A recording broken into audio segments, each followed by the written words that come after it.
तू ही रे माझा मितवा या मालिकेच्या आजच्या भागामध्ये आपण बघणार आहोत. ऑफिसमध्ये अर्णव आणि ईश्वरी आलेले असतात. मिसेस देशमुख अर्णवला म्हणत असतात, तुझ्या बहिणीच्या नवऱ्याने तिचे शेअर्स मला विकले आहेत. राजेश भोसले याने अंजलीचे शेअर्स मला विकले आहेत.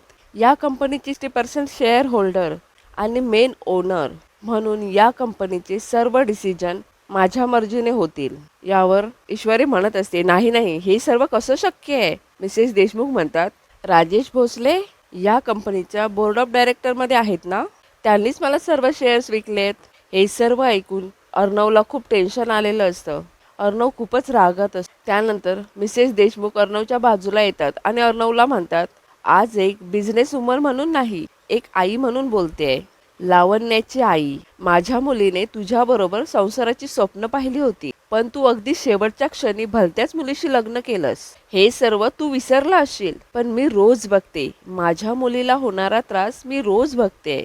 लावण्याची आई म्हणत असते, माझ्या मुलीला तू त्रास दिलायस ना, त्याच्या कितीतरी पटीने मी तुला त्रास देणार आहे. मग ते बिझनेस असो किंवा आयुष्य, हिशोब चोख ठेवायला मला आवडतं. थोड्या वेळाने मिसेस देशमुख अर्णवच्या आईच्या मशीनजवळ जाते आणि म्हणते, आणि मग चला आता या नवीन ओनरशिपची सुरुवात या जुन्या मशीनपासून करूयात. असं म्हणत ती जाऊन त्या मशीनला हात लावते. इतक्यात तेथे ईश्वरी जाऊन लावण्याच्या आईचा हात अर्णव त्या मशीनजवळ येतो आणि म्हणतो, माझ्या आईचं अस्तित्व आहे या मशीनमध्ये. लावण्याची आई म्हणते, तेच तर पुसायचं आहे, तुझ्या आईचं नाव आणि तिच्या नावाने असलेली ही कंपनी.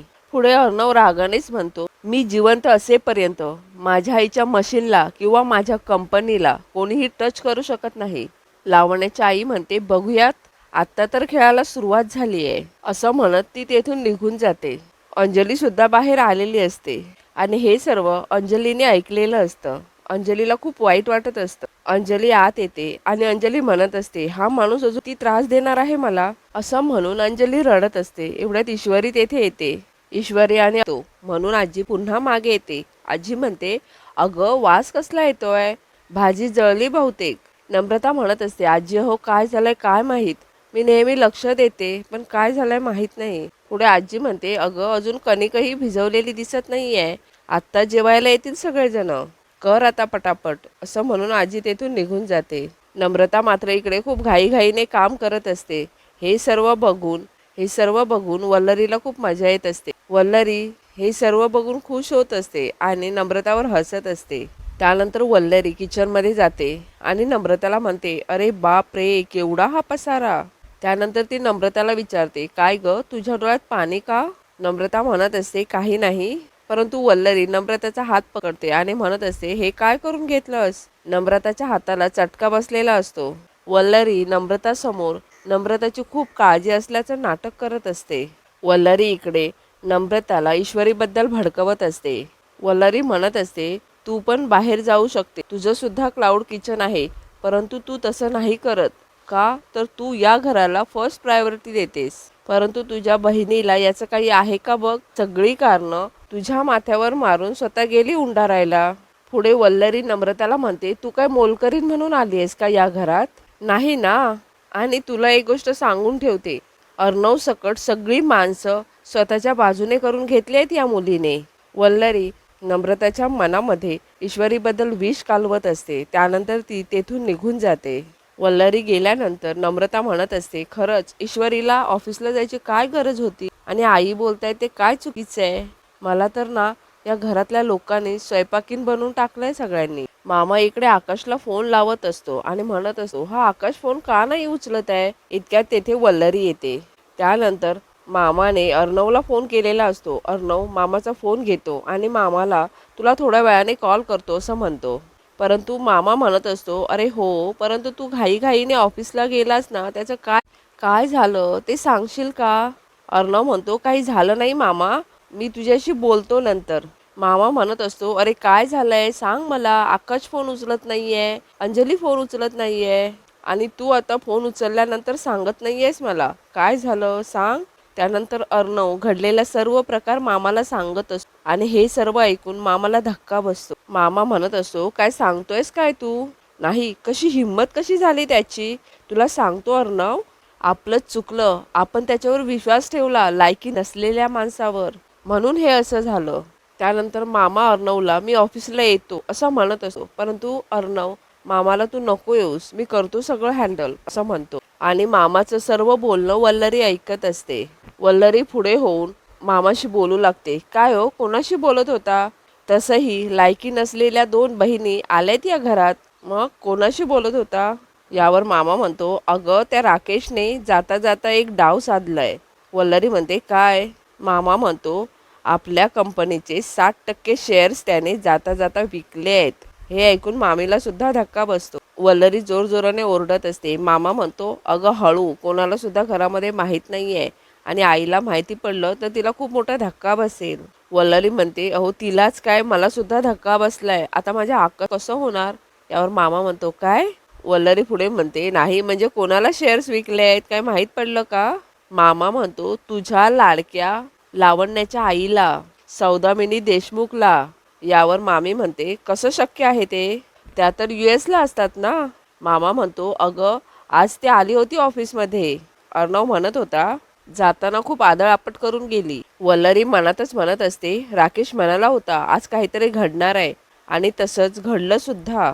म्हणजे हा माणूस जेलमध्ये बसून ही सगळी सूत्र हलवतोय आणि त्याच्याकडे माझं रेकॉर्डिंग असलेलं पेनड्राईव्ह असेपर्यंत तो मला सुद्धा ब्लॅकमेल करत राहणार. मामा म्हणत असतो, राकेशने जाता जाता खूप मोठं नुकसान केलंय आपलं. वल्लरी स्वतःशीच म्हणत असते, त्याने माझं काही नुकसान करायच्या आत मला ते पेनड्राईव्ह मिळवायलाच हवं, अगदी काहीही करून. दुसरीकडे आकाश ऑफिसला चाललेला असतो, परंतु नम्रता त्याला अडवत असते. नम्रता म्हणत असते, हे बघा, मी तुम्हाला कुठेही जाऊ देणार नाहीये. आकाश म्हणतो, नम्रता मी नेहमी ऐकतो तुझं, पण आज नाही, आज मला जावं लागेल. आज त्याने मला बोलवलंय आणि त्याच्या बोलण्यावरून असं वाटलं की काहीतरी सिरियस आहे. असं जर नसतं तर त्याने मला बोलवलं नसतं, कारण त्याला माहिती आहे मी ऑफिसमध्ये होतो रात्रभर. नम्रता आकाशला थांबवायचा प्रयत्न करत असते. नम्रता म्हणत असते, मला तुम्ही प्रॉमिस केलं होतं ना की आपण दुपारी मूवी बघायला जाणार, त्याचं काय? परंतु आकाश नम्रताला म्हणतो, प्लीज नम्रता समजून घे, खरंच खूप महत्त्वाचं आहे असं म्हणून आकाश तिथून निघून जातो. नम्रता स्वतःशीच म्हणत असते, माझ्या हाताकडे साधं लक्ष सुद्धा गेलं नाही यांचं. मी तुझ्यानंतर या घरात आले, ही चूक झाली माझी इशू. आई म्हणाल्या ते बरोबरच आहे. दुसरीकडे अर्णवने ऑफिसमधल्या सगळ्यांना एकत्र बोलवलेलं असतं. अर्णव म्हणत असतो, तुम्हा सगळ्यांना प्रश्न पडला असेल मी तुम्हा सगळ्यांना एकत्र का बोलवलंय म्हणून. अर्णव सगळ्यांना म्हणत असतो, आता आपल्याला खूप मोठा प्रॉब्लेम फेस करायचा आहे. अर्णव सगळ्यांकडे हेल्प मागत असतो.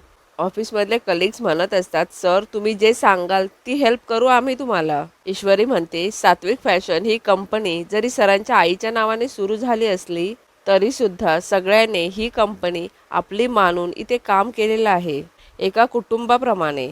त्यामुळे आपल्या कुटुंबासाठी आपल्या सगळ्यांना एक काम करायचं आहे. ईश्वरी पुढे म्हणते, प्रत्येक डिपार्टमेंटच्या या फाईल आहेत, यामध्ये काही बिल्स आहेत, या फाईल्समध्ये अजूनही काही कागदपत्रे आहेत. यामध्ये खरी कागदपत्रे कुठली आणि खोटी कुठली हे आपल्याला शोधून काढायची आहेत. माहिती आहे हे काम सोपं नाहीये, परंतु ही चुनौती आहे आपल्यासाठी. अर्णव म्हणत असतो, एकही कागद सुटला नाही पाहिजे नजरेतून. सर्वजण हो असं म्हणतात. ईश्वरी म्हणते, त्या राजेश भोसलेने खूप मोठा फ्रॉड केलाय आणि त्या सगळ्याचे पुरावे आपल्याला इथे शोधायचे आहेत. एक एक फाईल, एक एक कागद अगदी नीट तपासा.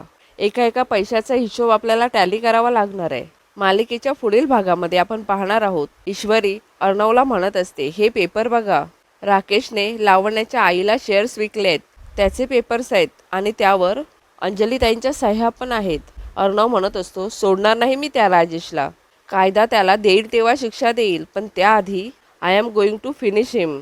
त्यानंतर अर्णव राकेशला भेटायला आलेला असतो. राकेश अर्णवला म्हणत असतो, काहीही करू शकत नाहीस तू आणि मी आत असताना सुद्धा काहीही करू शकतो. त्यानंतर अर्णवला कोणाचा तरी फोन आलेला असतो. अर्णव त्याला पोचतो असं म्हणत असतो. ईश्वरी अर्णवला म्हणते, काय बोलत होता?